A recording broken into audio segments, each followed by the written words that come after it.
জানুয়ারি মাস এলেই কি আপনার বুক ধরফর করে? বাড়িওয়ালাকে হুট করেই নোটিশ ধরিয়ে দেয়, আগামী মাস থেকে 2000 টাকা বাড়লো। যদি উত্তর হ্যাঁ হয়, তবে এই ভিডিওটি আপনার জন্য বড় ব্রেকিং নিউজ।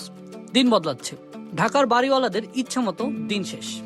ঢাকার উত্তর সিটি কর্পোরেশন ডিএনসিসি নিয়ে এসেছে এমন এক নির্দেশিকা, যা শুনলে ভাড়াটিয়ারাও শান্তিতে নিঃশ্বাস ফেলবেন, আর অসাধু বাড়িওয়ালারা নড়ে চড়ে বলবেন।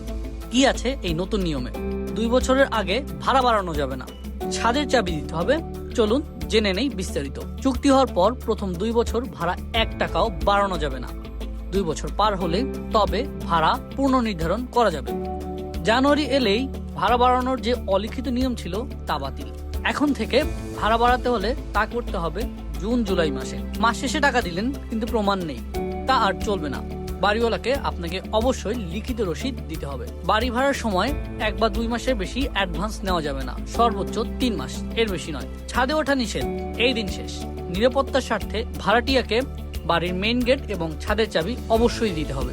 মুখের কথায় আর ভাড়া হবে না, থাকতে হবে স্ট্যাম্পে লিখিত চুক্তি, যেখানে সব শর্ত স্পষ্ট লেখা থাকবে। হুট করে নামিয়ে দেওয়া যাবে না। বাসা ছাড়তে হলে বা ছাড়াতে হলে অন্তত 2 মাস আগে নোটিশ দিতে হবে। তবে একটা প্রশ্ন কিন্তু রয়েই যায়, আইন তো হলো, কিন্তু প্রয়োগ হবে কি?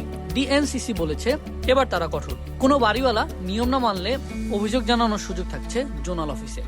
এমনকি এলাকা ভিত্তিক সালিসি বোর্ড করারও কথা হচ্ছে। কিন্তু মনে রাখবেন, আপনার অধিকার আপনাকেই আদায় করতে হবে। বাড়িওয়ালা রসিদ না দিতে চাইলে আপনি এই নির্দেশিকার কথা তাকে জানান।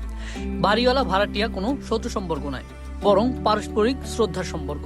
এই নতুন নিয়মগুলো জানুন এবং সবচেয়ে বড় কথা, শেয়ার করে সবাইকে জানিয়ে দিন, কারণ অজ্ঞতার সুযোগেই অনেকে ঠকে যান। কমেন্টে আমাদের জানান আপনার এলাকার পরিস্থিতি। দেখা হবে পরের ভিডিওতে।